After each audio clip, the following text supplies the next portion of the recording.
Everybody that I worked with at MCA happened to come to see me do comedy the week prior, maybe 2 weeks prior, and I bombed miserably. I mean, so bad that like on that Monday, nobody talked about it.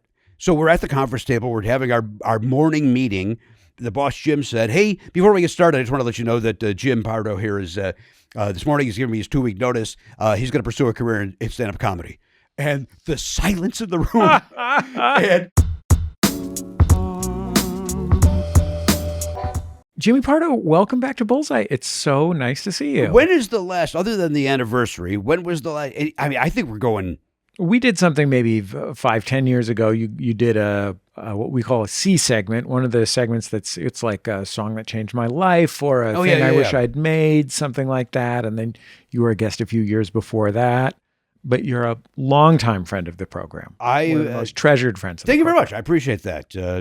I believe we first met on the Sound of Young America when you were based out of the Bay Area, and I was doing a show at the Punchline. I think you came on the Sound of Young America before podcasting existed. Oh, 100%. Jimmy, you are a Chicagoan, a proud Chicagoan. You lived in Los Angeles 30 years or something like that. I've been in, L.A. Now going on 31 years. But I think it always goes back to Chicago. What do you think it is? Does it? That, yes, for all Chicagoans, whether it's your choice or not. I don't know if it does for this guy. Okay. Why not? I'm pretty happy here. Okay. I met my beautiful wife here. My friends are all here. I do have great friends back in Chicago, but I'm not one of these guys that yearns to, hey, when I make it, man, I'm going to move back to Chicago and take my meetings. You know, I will live here.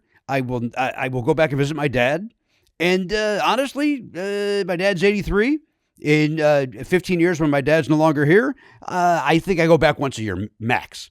I'm okay. What do you think it gave you, and what do you think were the challenges of being from Chicago? Well, I grew up in the south suburbs, initially the south side of the city, and then we kept moving further south. And so I grew up in the south suburbs, which I just brought my son, my wonderful son Oliver, who's 18 years old.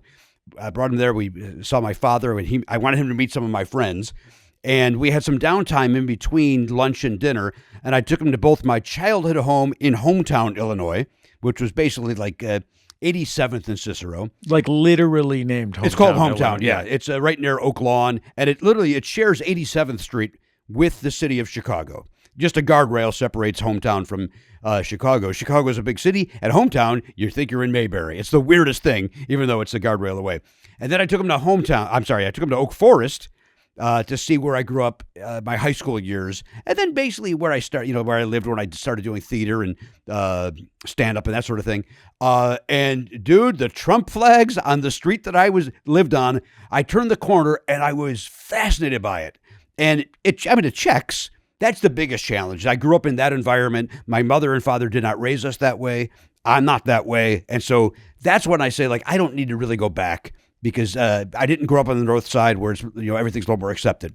So where I grew up impacted a lot of my opinion on if I would, how much it's still in my body. So there's my Chicago synopsis. Thanks for having me. Were you expected to be a regular Joe? Like, did you have to do jock stuff and so on and so forth? Yeah, it was. Because athletics in my high school, like I won some awards for theater, like high schools bring the theater production to different schools, and 6 schools perform against each other, and then somebody wins. And so I always got best actor in those. And then the morning announcements the following Monday were quarterback, running back, basketball, this, blah, blah. Oh, and by the way, Jimmy Pardo won something, blah, blah, blah. It was so focused on athletics that me being good in theater, it was kind of, okay, Pardo's funny and he's talented, but look at that guy, he can throw a ball.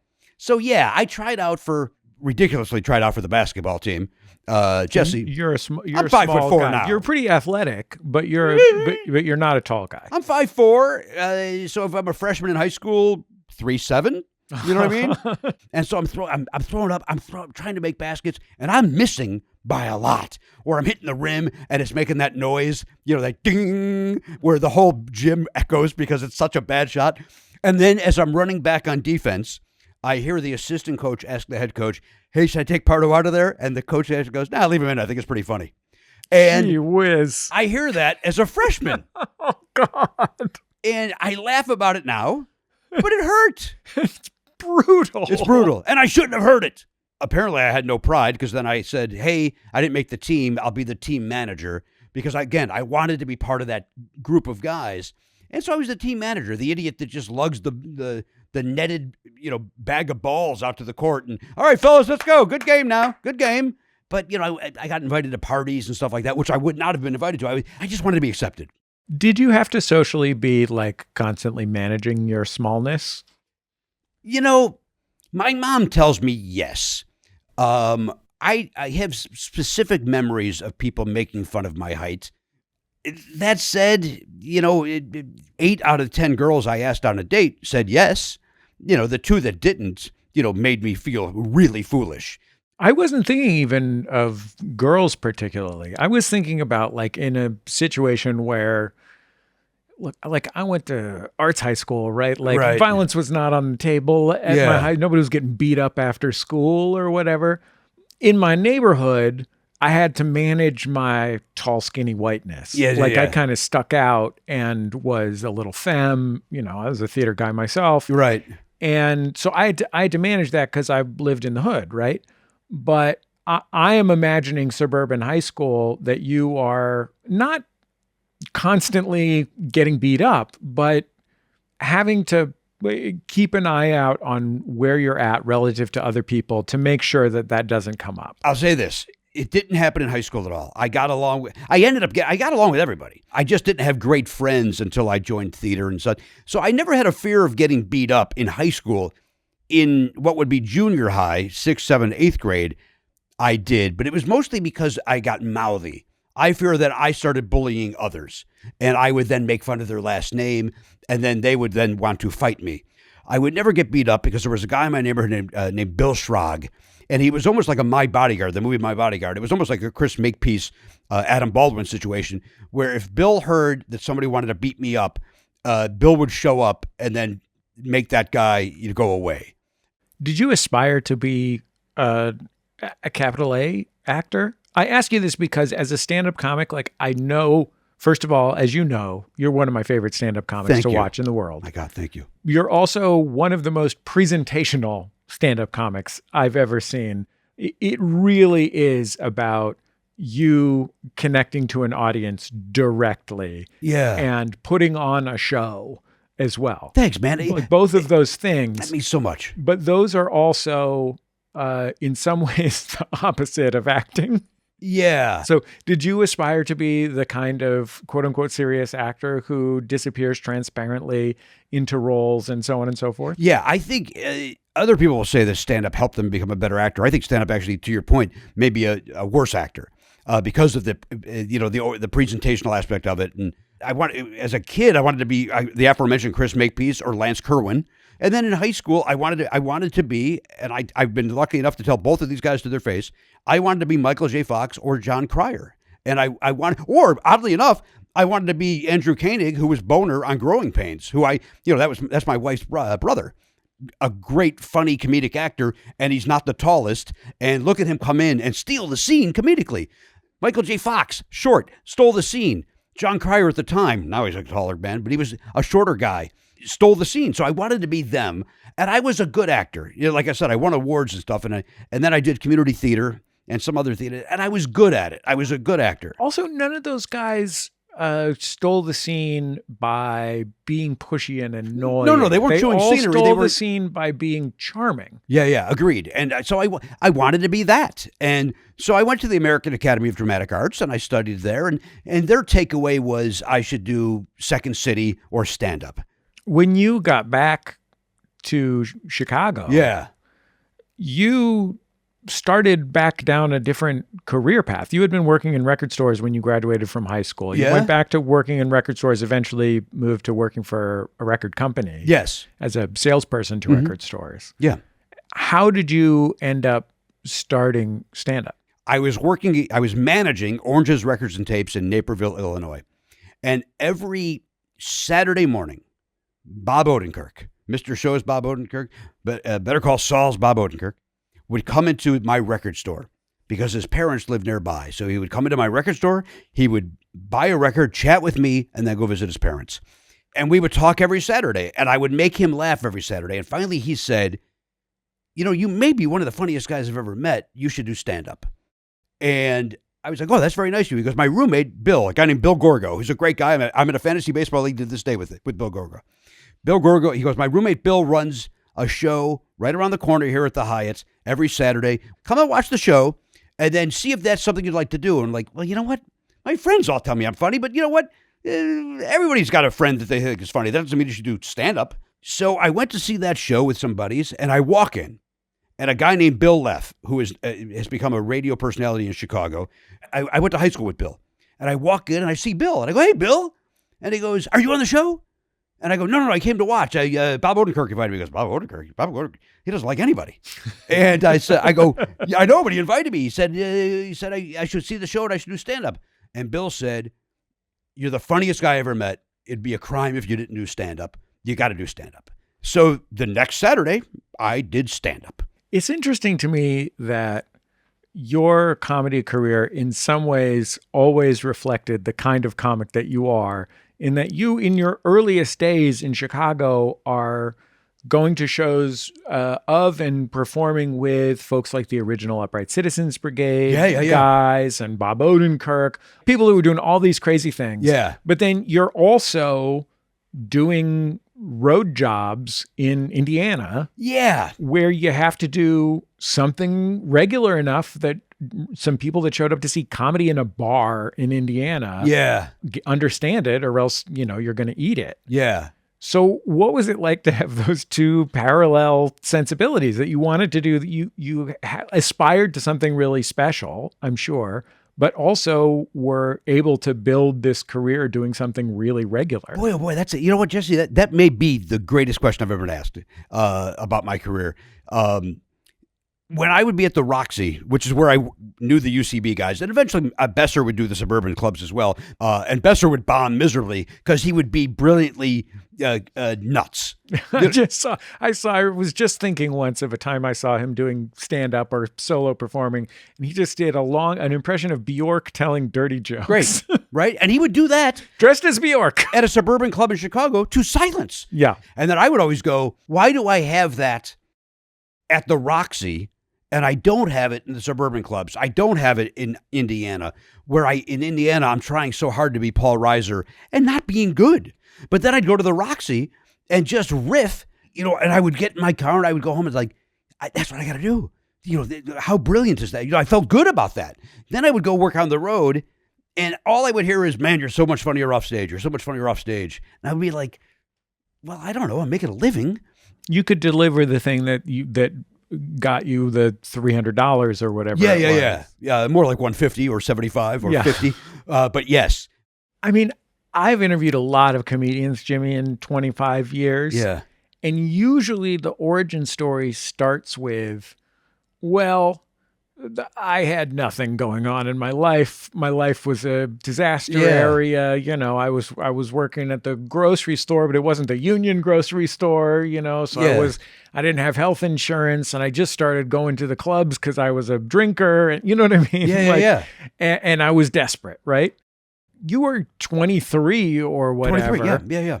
And you were working at the record company, literally making six figures. Yeah, you know what? I've been saying that for years, that I was making $100,000. There's no way that's true.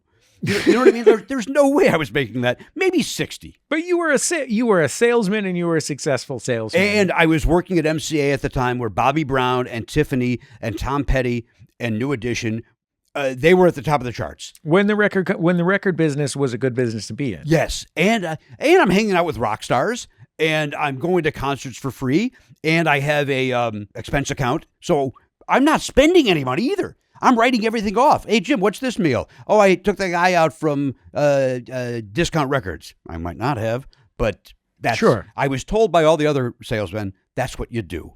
And you love music about as much as anybody I've ever known. So it's also a world, dude, where you were, I'm sure, a pig in slop. Yes, enjoying. It was the dream job. It was the job. It was the job that we all at the record store. We all wanted the job with the record label. I got it, and I eventually was working full time as a comedian locally, and working for MCA. And in fairness, not doing my job at MCA.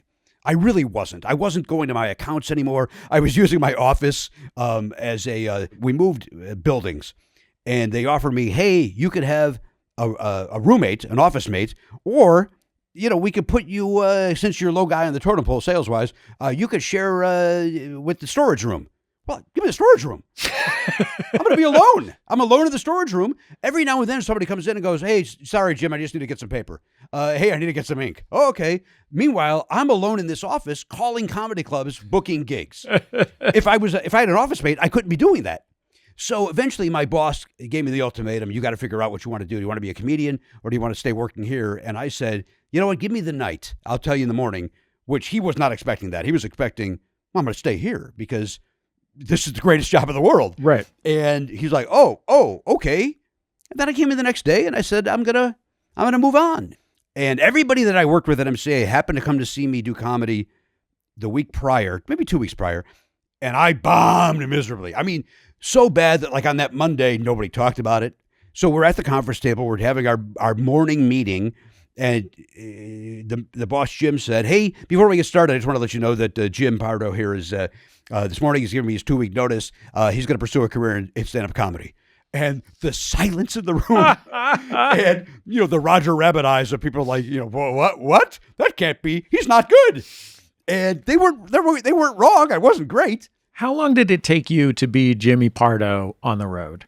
I got my first paid gig in March of 89. I quit my day job in July of 89. I would not have quit if I was not given the ultimatum. I would have stayed there and just worked around Chicago. And by the way, I should have still had a day job. I wasn't ready to be a touring comedian. I wasn't good enough. And then 94 is when it really kicked in, where then people from Hollywood were taking note. I would say 94, 95 is when it really kicked in. And then, it's just getting better and better at what I'm doing today. And now I go up there with nothing today. Yeah. I mean, if I've seen you headline, do an hour where I've seen you do maybe 6 jokes. Yeah, that's fair. Like every once in a while you'll be like, oh, maybe I should do a joke now. Okay, I'll do one of my jokes that I thought of. And that's usually because I feel like I should do that for the people that came to hear a bit. Yeah. So I give it to them. I do that for them. Not so much that I feel like, I've got this great chunk that needs to be heard. It's like, you know what? They came to hear comedy. I'll give them that. They don't understand why I'm just riffing. But I don't, I do crowd work. I'm almost a one-man improv team where it's give me a occupation and a location, and I'm now going to improvise a scene. It's almost that where I'll say, "What's your name? What do you? I hate to say this, but what do you do? Oh, is this the white blah blah blah?" You typically ask the spelling of the name. I do ask the spelling of the name. Yeah. Standard spelling is what I ask. I will then stream of conscious improvise a bit about what these people just told me. And again, it's not, what's your name? What do you do? Put down, put down, put down. And there's guys out there right now that people say, this guy's the best. And I watch a clip and it's nothing but insults. Don Rickles was the insult comic. He wasn't just an insult comic. Those were brilliant jokes. Yeah, he also sang patriotic songs. Yes, don't forget at the that. End. He's Yankee Doodle at the end, an homage to his great hero, James Cagney. When in all of this did you quit drinking? 1999. I stopped drinking July 18th of 1999. I was working at the Boise Funny Bone. It was a Sunday night. I was having a great show, and they had a tradition there, this staff, that if they liked you, they would send you a shot on stage. And they would send you a shot called the Dead Nazi, which was just a collection of, I think, six hard liquors in a shot glass. And they sent that to me, and I did it because I drank quite a bit back then. And you're on stage. And I'm on stage. What are you going to do? Not drink it? Right. You don't want that. It is hard. And it's also the staff sending me it. They like me. Oh, good. The staff likes me. That's important. They're sending me the shot. And then they just kept sending me more and more and more. And I got hammered on stage. Then I got to my hotel room and I called my beautiful girlfriend Danielle on the telephone and just was a jerk. And apparently I had done that before. Where I would call her drunk after a show and not be the best. And Danielle, who is now my wife of 22 years, is without a doubt the greatest person I've ever met in my life. She is sincerely, the greatest person I've ever met. And she never gave me the ultimatum of, you either stop drinking or I'm leaving you. What she kind of did say was, you can't keep calling me like that. I'm not going to put up with that. And it's like, I'm not going to screw this one up. I'm not. She's the greatest. Don't be an idiot here, dude. Yeah, it's fun to get drunk on the road. Yeah, it's fun to hang out with the staff, with people after the show. Yes, that's all fun. Don't screw this up. And I stopped that day. And I'm grateful for it. And I believe that's also maybe a better comedian by getting sober and being sharper on stage and being in the moment and being clear-headed. I mean, when you are a stand-up comic, this is true to some extent for any touring entertainer. Yeah. But I think particularly for stand-ups who tend to be in the same place for a few days. Yes. You are not usually touring with other people. Right. And your working nights, you're working in a place where the work is getting people to buy drinks, basically. Yes. And what relationship you have maybe is with the wait staff, right? And very much so. And so it just is like the thing that fills the hole for people. Dude, that is a lot of people. 100%. I drank on the road because I was bored. I had to fill the hole, the void, the emptiness after the show. And by the way, and I should have mentioned this earlier, the drinks were free. And that's what I thought you did as a road comic. Hey, the headliner's doing it. I want to be like the headliner. Hey, the headliner's here till 4 a.m. drinking. I want to be like him. So I did. I'm very grateful that Danielle stayed with me because, again, we've been together now 27 years or 28 years, married 22. We have an 18-year-old son who's the greatest, and none of that would have happened if I had continued drinking. You're here because it's the 20th anniversary of your comedy podcast, Never Not Funny. Yeah. I want to play you a little bit of audio. Uh-oh. Take a listen. Oh, no. But you know what, the podcast that I'm doing, and it kind of is the way that I would do radio, where, you know, it's an extension of my stand-up act, where it's just, I'm in the moment constantly, and, you know, commenting on everything that's going on around me, whether, you know, good or bad. But I know you were up in arms over us talking about the time. That concerns you. What you're saying is that if you were on radio, what you would talk about is the amount of time that you've done so far and the amount of time that you have left? Yes. You understand that in podcasting, the time is not even an issue. It's not like radio where at noon you go off the air because you got to give it to Jimmy and the Fritz or whatever it's called. Well, first of all, Jimmy and the Fritz do a very fine podcast. I shouldn't have said something. You should not badmouth Jimmy and the Fritz. Sorry. You made that up, right? I'm hoping? Of course. Of course, good. But the way you said sorry was like, wow, did I just piss off somebody about Jimmy and the Fritz? I was playing into your little game. Oh, terrific. That's you and me. Yes. 20 years ago. Is that 20 years ago? You had been podcasting, Jimmy, 2 weeks. Wait a minute. You're mad at me about the time after 2 weeks? You heard 2 shows? Probably, yeah. I guess you heard so. 2 shows and you're mad at me? I alluded to it in that clip. I aspired to be one of my heroes, Steve Dahl and Gary Meyer, who did radio in Chicago.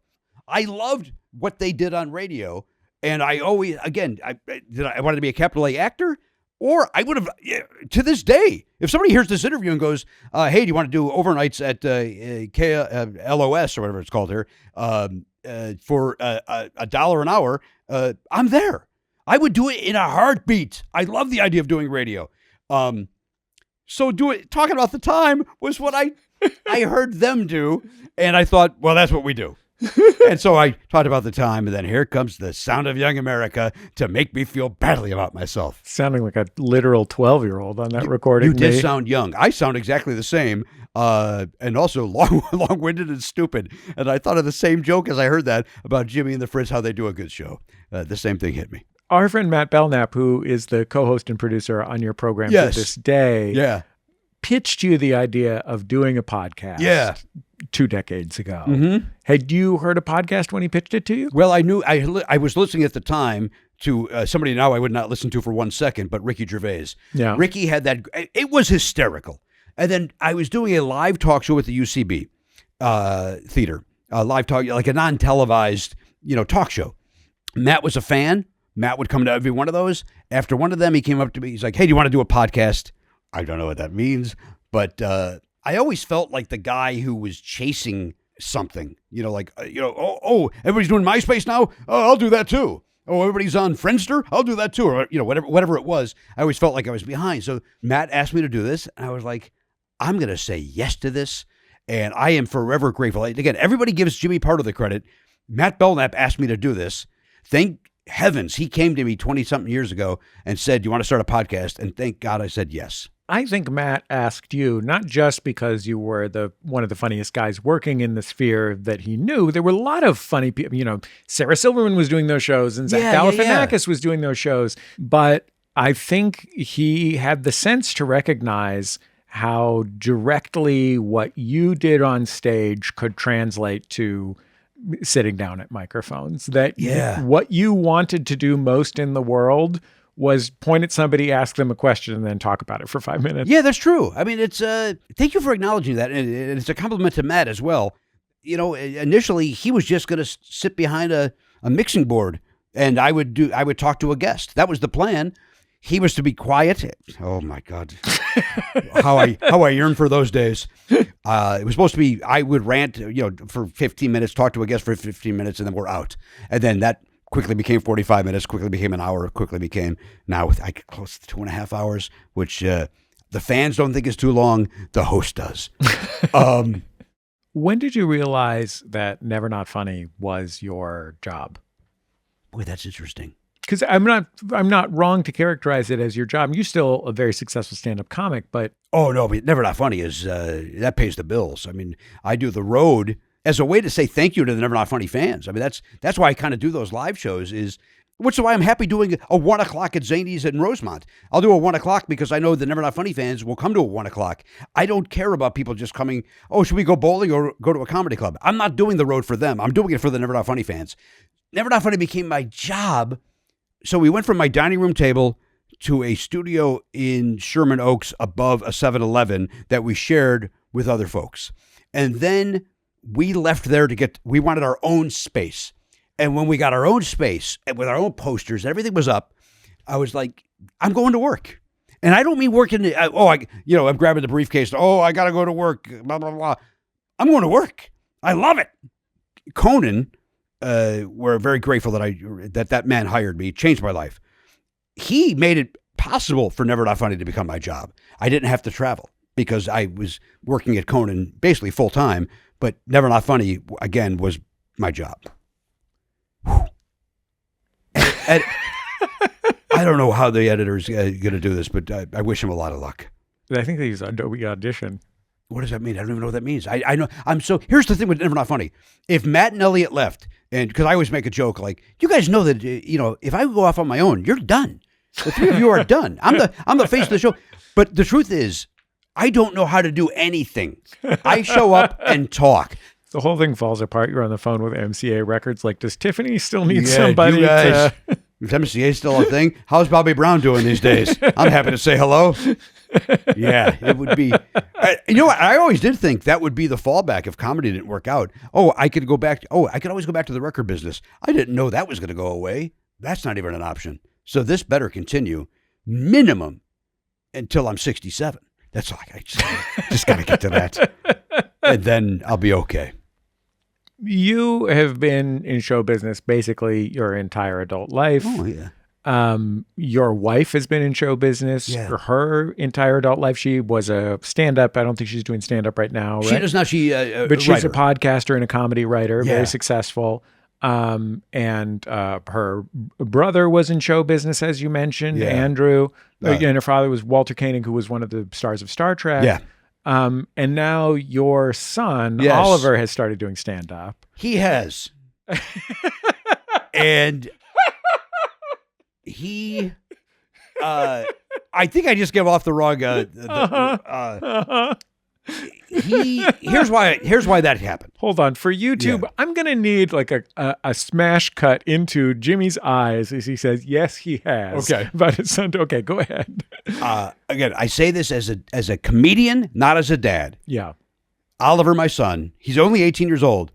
He has it. Yeah. He's good at it. So my reaction when you said, is your son doing it? I went, yes, he is. When I went on the road, to your point from earlier, killing time with the waitstaff, drinking till all hours, maybe going to a party at a trailer park, maybe going to a bonfire out in the middle of the field with people I don't know. My parents didn't know any of that was happening. They just went, oh, Jimmy's doing Go Bananas in Cincinnati. And then I see you later. Now I'm going to go to Iowa and do a week of shows. I know what the road is. I don't know if I want to know what my son is doing on the road. What about the other parts of showbiz? Like when I worry that my kids might want to go into entertainment, which I do. Yes, of course you do. I think like, well, maybe if I'm lucky, they'll become a VFX artist or something like that. Right. And they'll just have a job. Yes. But my worry is more about having a job that has directly to do with whether other people like you. I know. It is. Admittedly, before he started doing stand-up and he's on the improv team down at school, before I saw all that, I literally was like, dude, do anything else. Please go into any other industry. This industry's horrible. You're told no every day. Yes, if you get the one yes and it changes your life, great. But that doesn't happen to everybody. It scares me for him. That said, I think he's got it. And I hope the right people see it. Whatever he wants to do, and I'm sure you feel the same about your kids, just be happy. What's amazing to me is 20 years into Never Not Funny. Yeah. There have been so many waves in podcasting. Right? You ride the wave, you hit the crash or the crash falls on you. Mm-hmm. You know, maybe the wave is just Joe Rogan and it just lands on you. Hard. And you've found a relationship with an audience that is durable. And that's something that you can't find almost anywhere else in entertainment or even media. Like maybe some authors have that with their audience, but like to have a relationship for 20 years with people who love your work, people come and go, but like that's a really extraordinary way to make your living. I don't disagree with you. To your point, one of our features of our subscription model is if you subscribe X amount of money per month, you get a 15-minute Zoom call with me. I just did my batch for 2025 2 weeks ago, and I came out of my office, no exaggeration, no hyperbole here. I came out with tears in my eyes and talked to, I'm going to tell you about it right now. I'm not, no BS, I'm not a good enough actor, and the Academy will tell you so. And my wife's like, what's up? And I said, I just talked to 15 people minimum, to every one of them. You're my favorite comedian. You're the podcast that I still listen to. I've been listening to for 20 years. And for somebody to call me their favorite comedian means the world to me. Like it means, like when you say it, or Dave Holmes says it, or other, there's other people that I respect and admire, or people that just are fans of mine. Nate Bargatze's out there. John Mulaney's out there. Sarah Silverman's out there. Nikki Glazer's out there. You have other options. I mean, honest to God, it made me so emotional on that day to think like I've touched these people in a way that is meaningful. They stay with Never Not Funny. They like, to your word, the relationship of it. And it is a great relationship that we have with our listeners. We're kind of a niche, culty-sized podcast. And I think because of that, when people come in as a guest, people speak very honestly and openly. We have fun. It's a lot of nonsense. We'll talk about ghosts for 45 minutes. I know nothing about ghosts. People like that, clearly. And so it means the world to me. And I thank you for getting me to say that. Jimmy, I'm always so happy to see you. Thank you for coming on Bullseye, and congratulations on 2 decades of Never Not Funny. What an incredible achievement. I thank you for all your support over the years, and I appreciate you having me on here today. It means the world to me. Thank you.